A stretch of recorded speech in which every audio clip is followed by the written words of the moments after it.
Welcome back to another edition of Through the Smoke, a Miami Hurricanes football and recruiting podcast here on the 24/7 Sports Network. David Lake, joined as always by Gabby Urrutia. We're here to discuss recruiting in depth this podcast. Miami's coming off a big recruiting weekend, had some recruiting news pop, as well as developments in Miami's pursuit of key targets. So we're going to get into that. Want to highlight before we jump into the podcast here some of our sponsors, starting with Canes Connection. That's Miami's collective. They play a big role in Miami being able to land some of these types of players that we're going to talk about here in this podcast. So if you want to go support the program at a real grassroots level, go support Canes Connection. Again, that's Miami's collective at canesconnection.com. They have various membership tiers that you guys can join at and get different benefits at. So go to canesconnection.com, see what they can offer you and what you can give to them. Also want to highlight Nick Musarino at the Musarino Law Group. If you've been injured in a car accident, go contact Nick at 561 960 9870. He's the guy I would go contact if I was injured in a car accident and needed help in that regard. Also a diehard Hurricane. He will be more than happy to talk Canes with you if you hit him up. So again, 561 960 9870 or visit themuserinolawgroup.com. Also want to highlight we're showing this on YouTube as well at the Inside the U YouTube channel. So if you want to watch us talk about this, go check us out there and subscribe. Give the channel a subscription there. Doesn't hurt anything. Only helps us if you do that. So, all right, Gabby, I want to start things off with the news from a recruiting standpoint this weekend, and that is literally a big commitment from Joel Irvin. That is he's Miami's seventh commitment of this 2026 cycle. He's a three-star prospect out of Fort Myers High School. He goes what, 6'7", 3 what? But yeah, like 340. So he's a big dude, three-star with an 87 grade. And so tell us more about this prospect, because this kind of happened pretty quickly in terms of Miami getting a commitment from him. Right. Yeah. Miami has been on Joel Irvin for quite some time. I went to go see him, I think sometime in February, and I think he was still learning a lot about Miami. He camped for Miami last summer, so he's been familiar. But as we know, as it goes, David, when you kind of start approaching your senior year and it's kind of your time on the recruiting calendar, things get turned up another notch. And I think that's just what happened with Miami and Joel Irvin. He started his spring tour at Louisville, first visit that he took, and he committed to Louisville. Then he went to Georgia, Florida State. Was at Miami 2 weekends ago. Came back to Miami this weekend, and I think it was just clear to him that Miami was probably the best spot for him, and that's why he decommitted from Louisville after he visited Miami 2 weekends ago. Was back again with his entire family, and decided that Miami was home for him. Again, I think this is it. To your point, I think Miami absolutely did kind of turn it up a few more notches once they kind of got him on campus and saw him again. What we have him listed at is what, 6'6", 270 ish. I think is what he's actually 280, I listed think. on, 280 on his Yeah. profile. He's much bigger than that, and he is a very large body. A guy with that I think gives them some positional versatility. Probably has a tackle type of body, but again, Miami uses big guards too, which we see in a guy like Inez Cooper, Matthew McCoy.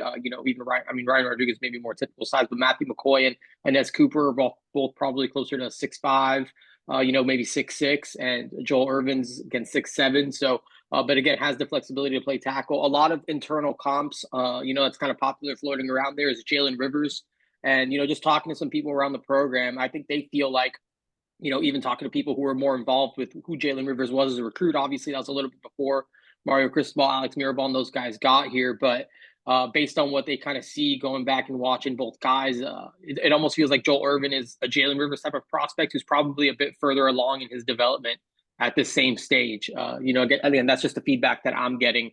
And again, I think it's just a testament to just how high Miami truly is on Joel Irvin. Again, you mentioned the 87 3-star ranking. And look, 3 stars are good players too. I'm not knocking 3-star prospects, but I think Miami values him as someone that's just, that would be rated, much, much higher than him. Like, I think that's just a tier that they kind of have him in, especially after kind of getting around him and sitting down with him again, seeing him, measuring him, has an 80 plus inch wingspan. So it's long outside of just being a tall, big guy.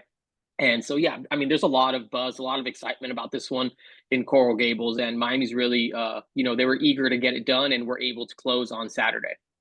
Yeah, when you watch his highlight tape that's on Huddle, the thing that stands out about him is his run blocking, his ability to impose his will on the man in front of him, control the man in front of him. It stands out. Again, it's a highlight tape, so it's his best plays, but he is burying people in the run game. Um, there's not many pass protection clips in his highlight.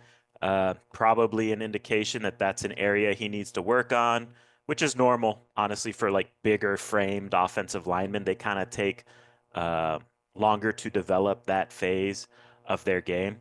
Um, but he has plus athleticism for his massive size. And, he probably just needs to work on his technique and balance in the pass protection game. But when you watch his highlight, to me, Gabby, like, I think he probably projects as like a bigger guard at the college level than a tackle. Yeah, But you take him, and if he's good enough to play tackle, he can play tackle because he kind of has that. I mean, it's different, right? Because Markel Bell spent some years at the college level reshaping his right, body. So what did he look like as a senior in high school? But he's kind of has that Markel Bell length and height um, that, makes you think, oh, wow, he could be a special tackle if the athleticism and the technique all comes together. Also, too, Gabby, this is a point we're always belaboring, but it's coming to fruition. Just um, how Mario Cristobal and Alex Mirabal want to build a big physical offensive right. lineman. Every cycle, they're adding big frame body types and throwing numbers in that regard at their offensive line. And then the cream just kind of rises to the top, and you got five. When you do that over a 4 to 5 year period, you're going to have five big, physical, athletic, talented offensive lines that can control the line of scrimmage. And if we're being honest, like the way the ACC's trending, it's not exactly a league right now and looking like in the future, outside of Miami, that's going to have big physical, nasty defensive lines. So when you project this out, what it means to Miami in the future as to what they're going to go against in the ACC, they're putting together offensive lines that should control the line of scrimmage relative to what they'll see in conference play in the ACC. And that's how you get to the college football playoff. We've talked about how Right. non-conference games are fun, but you got to win. You got to go 7-1 or better in conference. And whether it's look, they have a guy this cycle committed in Ben Congdon, who's what 6'7", 300. Yeah, So big dude. Last cycle, Jaden Wilkerson. He's there now, right? Demetrius Campbell, another big guy. The right, cycle before that, Juan Minaya, um, Markel Bell, if you want to talk about JUCO, and then right. obviously like Francis and Tommy Kinsler and Inez Cooper. They just keep stacking these big physical body types and see how it all comes together for that group. Because really, to me, offensive line, it's a group. You judge it by the group, and you can get big time 5 stars, and those should help. But really, it's a group type of position to analyze. I'm curious, like Gabby, what do you think this commit? Like Miami now has 2 commitments, right, on the Yeah, offensive line. right. What do you think this means in terms of like where Miami's going with the offensive line from a number standpoint? Yeah, Because it's a good year and very. Yeah. numbers are there potentially. Yeah, it's true. It's interesting to see how it all kind of plays out, and they're going after a ton of guys. We saw that on Saturday. Like a ton of their offensive line board was on campus Saturday between the Kenya Pepe, Brett Koleje, Janari Carr, Joel Irvin, who they get a commitment from, Chancellor Campbell.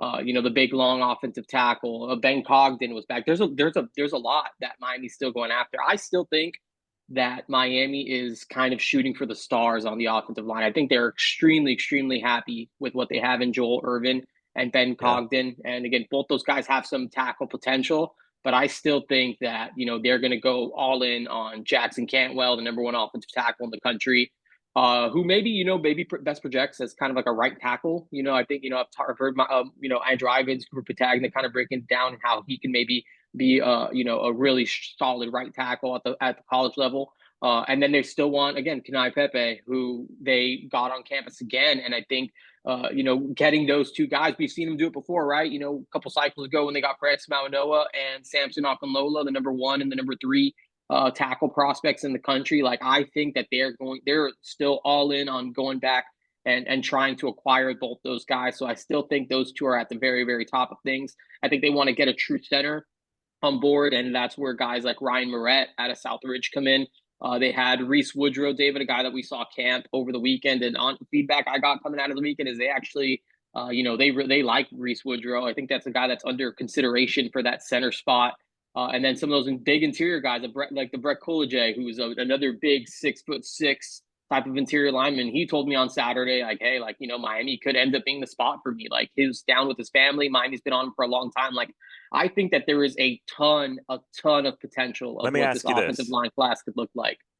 Like, you throw out a number like 6 or 7 offensive linemen for a Yeah, single class, that's a huge number. And huge. it's really hard to pull off, especially if you're Yeah, talking like quality offensive lines right, classes. Um, if I'm Miami, I'm trying to do that this cycle because I think the in-state talent, you're talking about some out-of-state guys, right? Like yeah, Jackson too. But if you just look at the in-state guys, if yeah, you include the IMG guys, it's right, stacked. And you've talked about like Ryan Moret at center.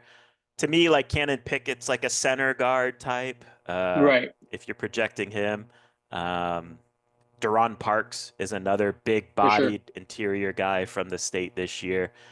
I just think you load up this year because Yeah, this is kind of a special year in the state of Florida for big physical offensive linemen. absolutely. Yeah, and I think that's. I mean, they acknowledge that. Like, this is a uniquely good year in Florida for offensive linemen. And again, look, they brought in like 10, 11 offensive linemen over the weekend. Right. Like, I don't think that they're going to be afraid to take a large class, especially. And look, I don't think anyone's recruiting like this yet, but as I think you kind of start hearing more of the 105, the 105, the 105, and I think as you start kind of Right. projecting how in That's the a good future point.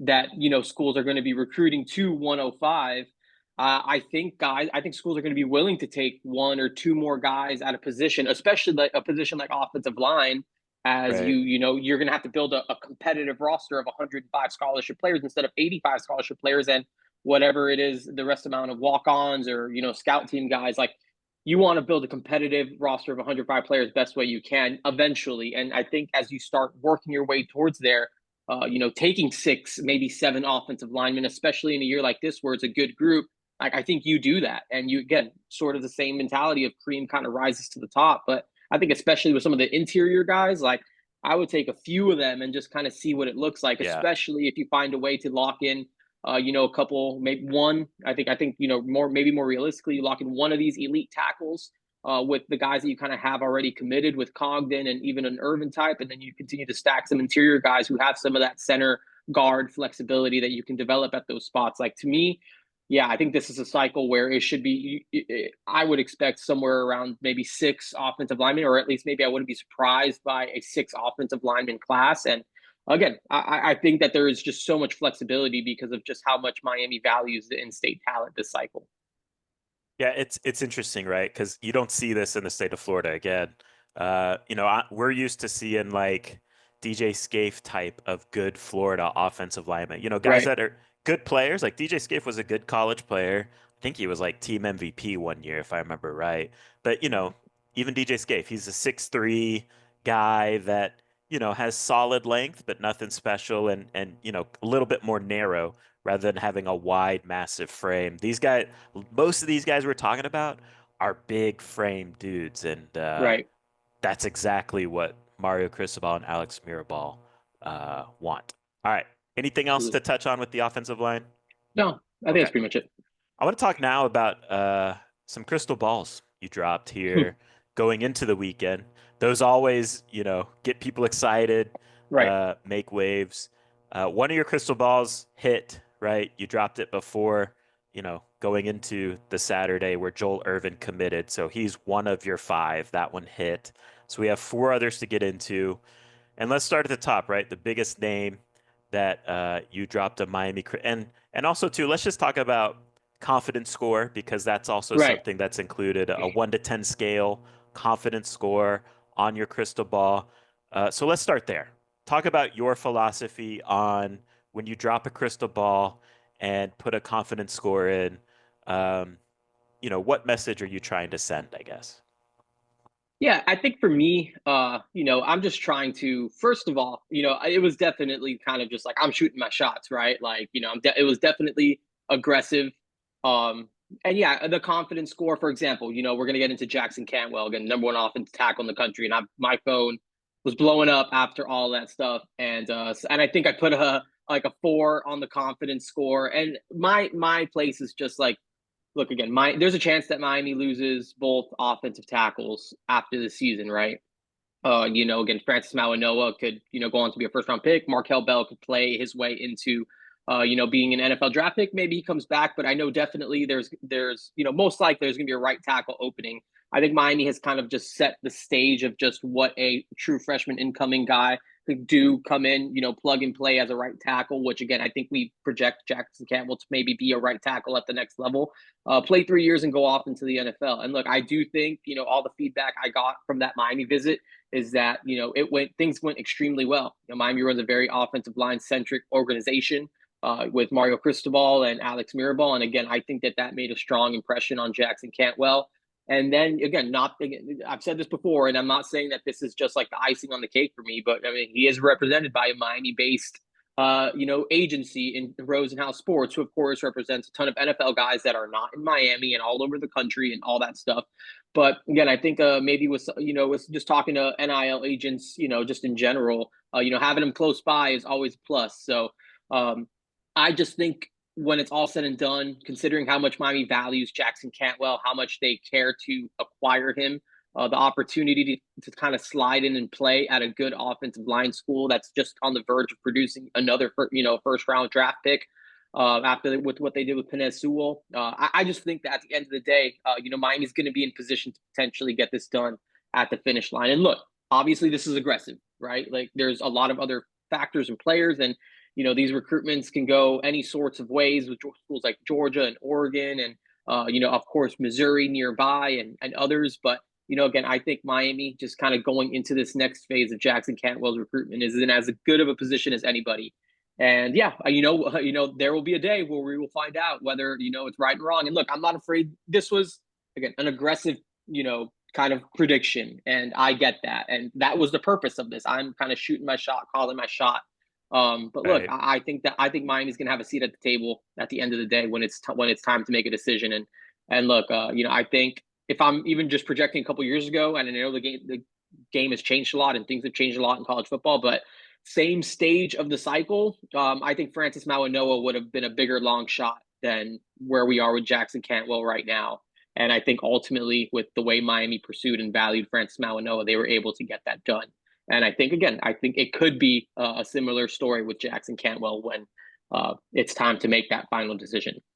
Yeah. And there's a long ways to go, but Right. I can echo your sentiments that there is a confidence on Miami's end of like, yeah, we're in this, and you know, a confidence that, they will be a significant player whenever decision day is for Jackson. So let's discuss another big name that you included here for your aggressive crystal ball. Uh, and that is four-star top 50 local running back Derek Cooper out of Chaminade Madonna. We've talked about him a lot on the podcast, but why'd you feel like you wanted to put in an aggressive crystal ball for him? Yeah, another one. I think Miami just needs to kind of get done. I think that there's just a sense of urgency in Coral Gables to acquire Derek Cooper. I think he's just one of those local guys that Miami's just not going to let leave and, kind of find a way. He was back on campus on Saturday. This was after I had already put in my crystal ball. And all the guys are kind of hanging out around. He's just roaming around with Jordan Campbell, looking very very comfortable on campus. And look, I think everyone around is just like when the time comes, that they feel good about where Derek Cooper will ultimately end up. He's going through the process. Of course, he's going to see Texas. He's going to see Ohio State. Georgia's in the mix. Alabama. A lot of other schools. A lot of schools want Derek Cooper, but I just think at the end of the day, Miami finds a way to get it done. And again, I think there's just too much maybe on, I don't know if it's too much on the line, but I just think the sense of urgency is just so high when it comes to finding a way to land Derek Cooper. And again, I think that relationship is really strong. I think he's kind of all in on what the program does from a developmental standpoint, how he'll be used, the fact that he can get to the NFL from here. And I think he sees all that. I think he's just kind of going through the process. And again, it's similar to Jackson Cantwell. I just think when it's time to sit down and make a decision, Miami is going to be one of those schools that will be in it to the very end. And I think I do think that Miami has a good shot to get that done. Put Derek Cooper in my initial mock class. I just feel like when it's time, it'll be Miami, and again, they'll hold off some others, but still a long way to go there. I know at the turn of the new year, the sense was it was looking like a Miami Georgia battle, probably. Is that still Yeah. the case? Are there new schools to kind of know about there? Yeah, no, I mean, I think he's going to go see Texas soon. He's going to go see Ohio State, I think, for their spring game. Georgia, again, I think is really in the mix there. But even talking to some people who are, familiar with kind of what's going on in Georgia, I think maybe even in Athens, there's kind of a sense that, yeah, this may end up being Miami. So I think that's a part of where maybe my confidence comes too, is just knowing that there are other schools out there who kind of feel like, it could end up being Miami for Cooper as well. And not that they're planning accordingly. They're still going to recruit him and they're still going to work hard to acquire him. But I just think in general, I think the general sense on Derek Cooper is that it's going to be kind of tough to ultimately pull him out of South Florida. And again, I feel good about where Miami stands at this point. Yeah, Mari Cristobal was hired to put the fence around and keep guys like Derek Cooper from leaving. And for the most part, he's done that, right? Since Right. since being the head coach. So I kind of agree with your sentiments there. Let's talk about the next guy, four-star tight end slash offensive lineman, Heesy Kent, massive prospect, jumbo athlete, let's call him, out of Brunswick, Georgia. Unique, interesting player. Right. Um, he's listed in the database as an offensive lineman.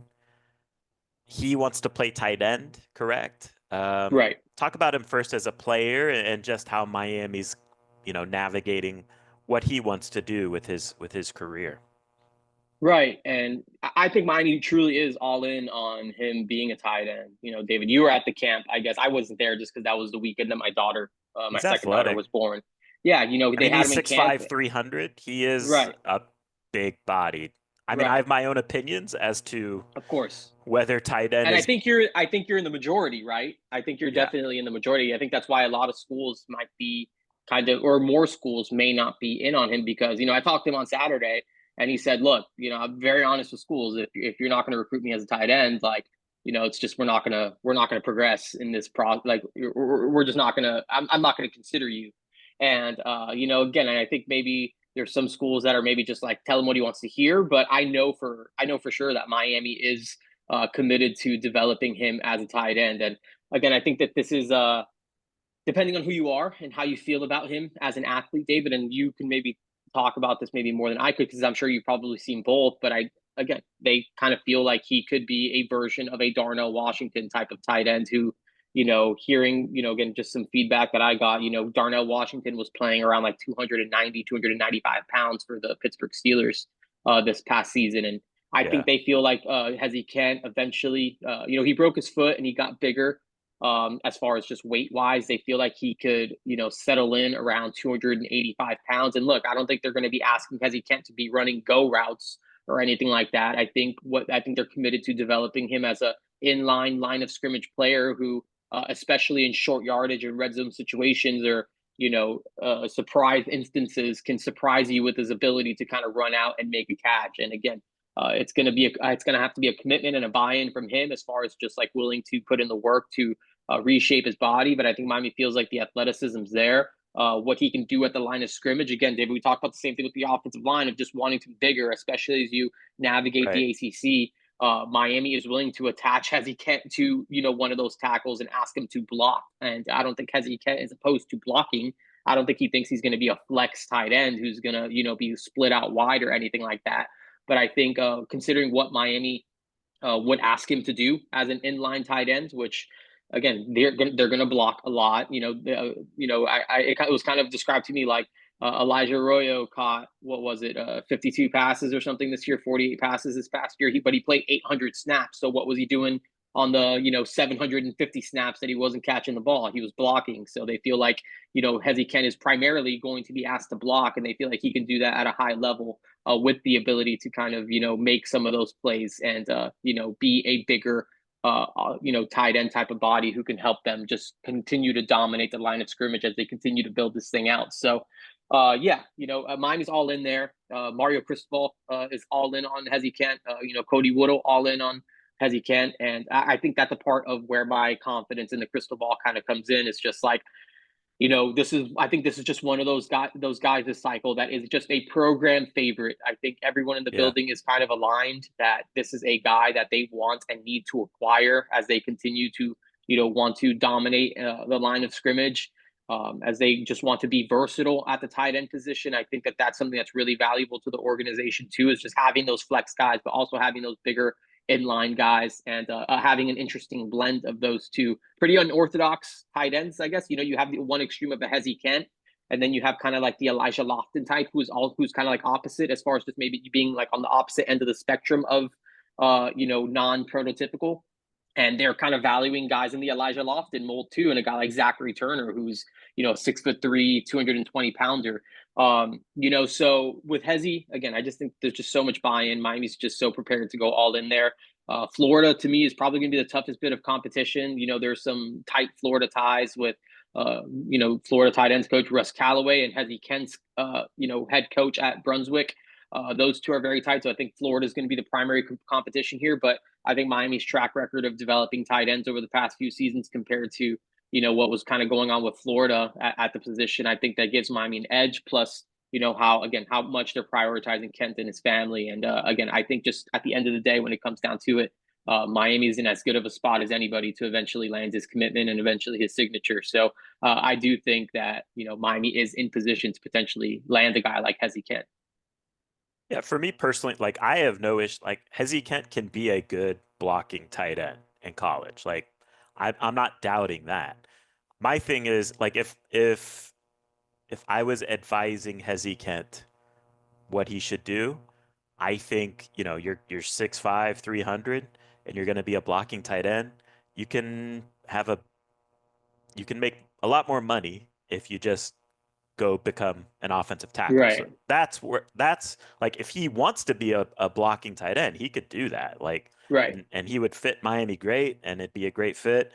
So yeah, I have no issues with that. It's just if I'm advising him, I would say, hey, Right. look into this Eric Winston guy that, Miami had 20 plus years ago that came as a big blocking tight end and became offensive tackle and made a lot of money doing that. So Yeah. in terms And of I think that's on the table, right? I mean, like, I think you take him and you see what it looks like, and again, yeah, down the 100%. line, what down the line, whatever it looks like. But I do think, as they like, if they are able to get him, they will try. I think they're going to try, give it an honest look at tight end and see if I that think works he out can for him. do Because again, it.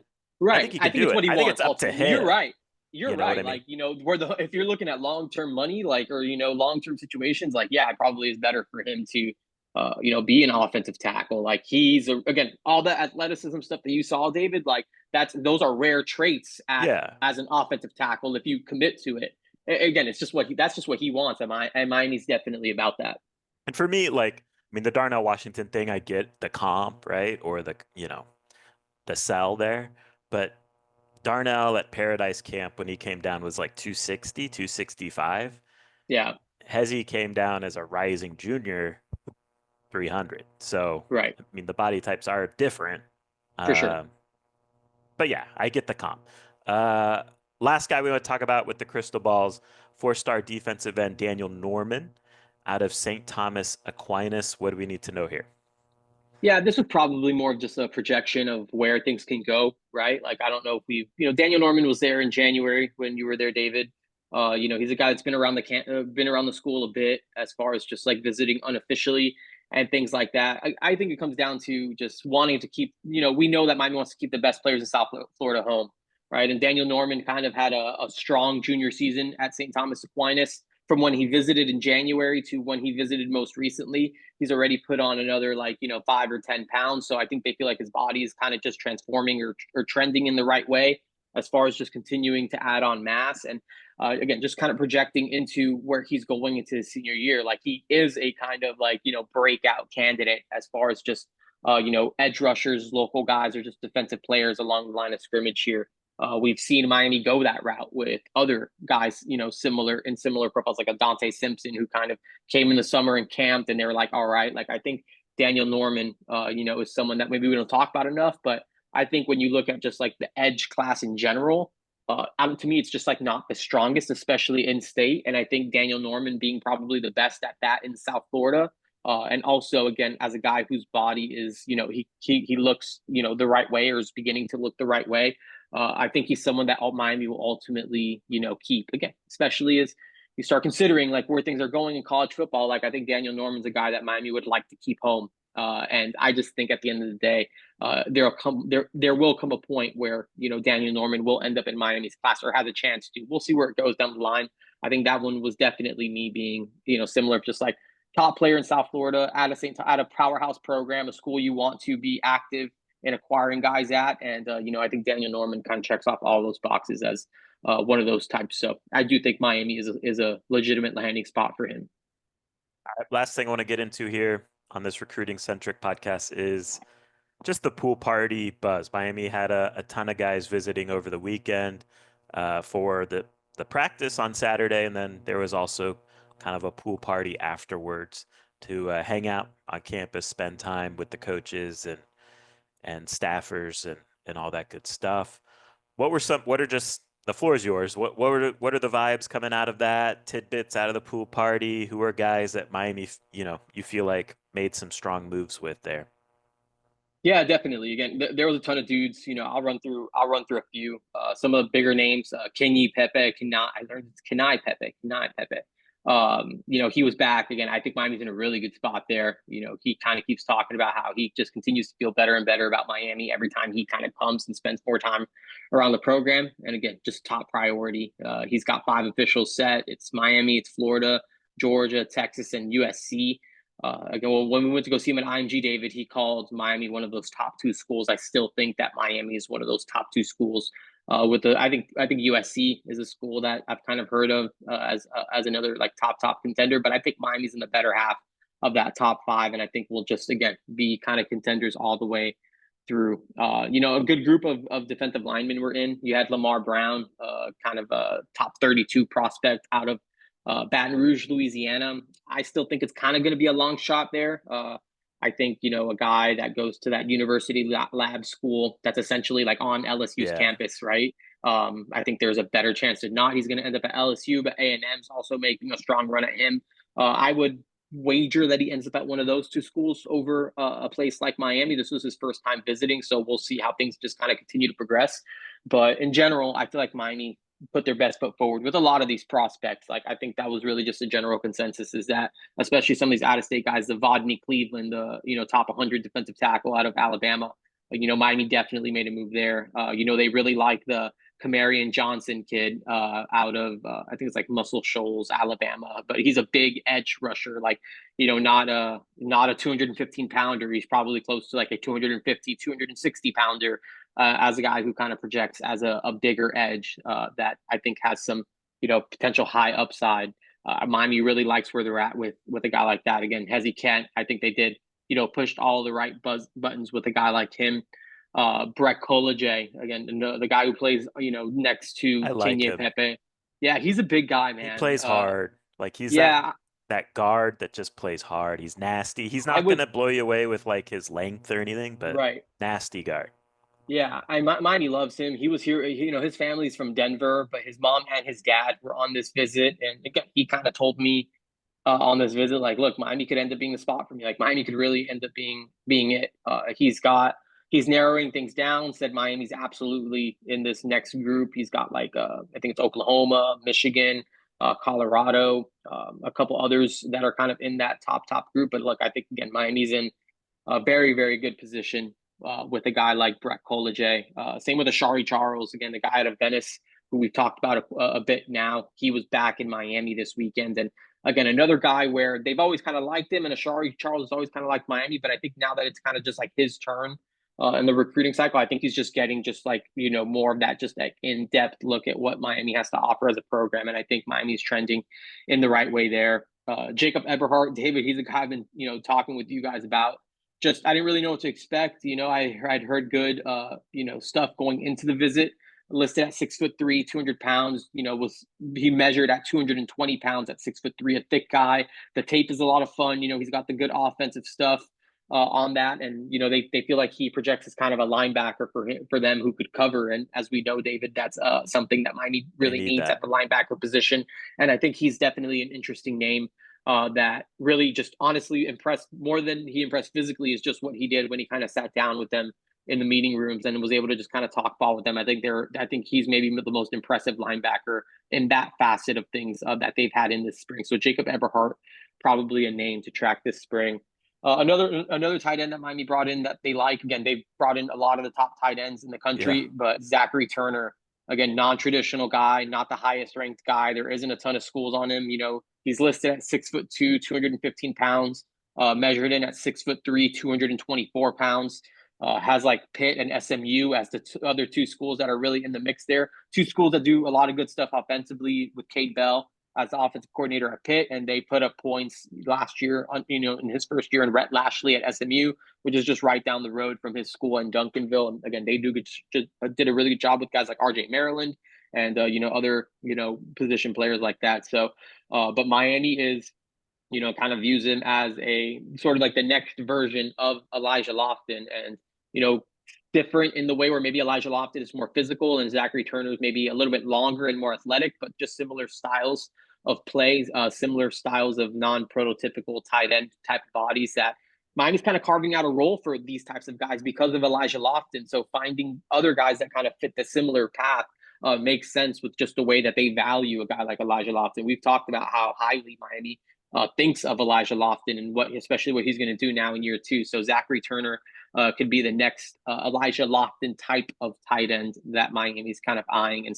kind of circling on the board. So yeah, I think that's kind of really just the gist of it. They had a couple other guys, Corey Barber, a wide receiver out of the state of Alabama.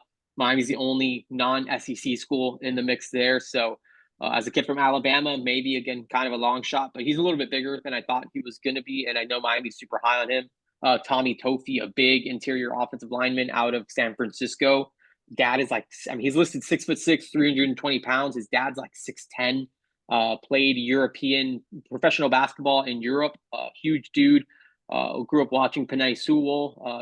Definitely admires Francis Mawanoa, and was really eager to meet Mario Cristobal, Alex Mirabal as the guys who have developed both of those dudes.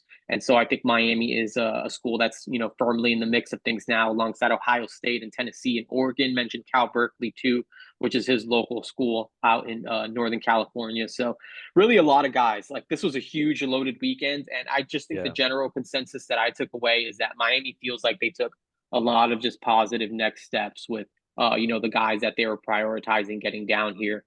So yeah, look, I think all in all, it was a successful weekend. Not everyone showed up. We didn't get Chris Henry Jr., the big wide receiver committed to Ohio State. It's a long shot, anyways. We didn't get Tamuhini Topui, decommitted from Oregon. Miami was really hoping to get him here this weekend. That didn't really follow through with a lot of people, forecasting him to SC. So maybe that's where things are going. But Miami was definitely trying there. But still, regardless of those factors, this was still a very, very, very successful weekend for Miami. Truly one of the best of the spring that I've seen in my time covering the Mario Cristobal era. And we've talked about this, but this entire spring has really just felt different from other Yeah. springs from a recruiting standpoint. And again, Miami is very aggressively trying to get back into the range and into the territory that they were in during their first few recruiting cycles when they were signing. They signed the number Top 10. 4 class and no, number 7 class. Right, Miami's trying to get back into that range. They're trying to break records. Is essentially how it was put to me. So Miami's all in on this 2026 class, and I think that they're doing a good job of putting themselves in strong positions with a lot of these guys. All right. Great stuff as always. Go check out insidetheu.com for, where Gabby gets even more in depth on these recruitments and, where guys are at. Appreciate everyone for listening. Wanted to give this kind of recruiting centric podcast here coming out of the weekend. Hopefully you guys enjoyed it. And until next time, take care.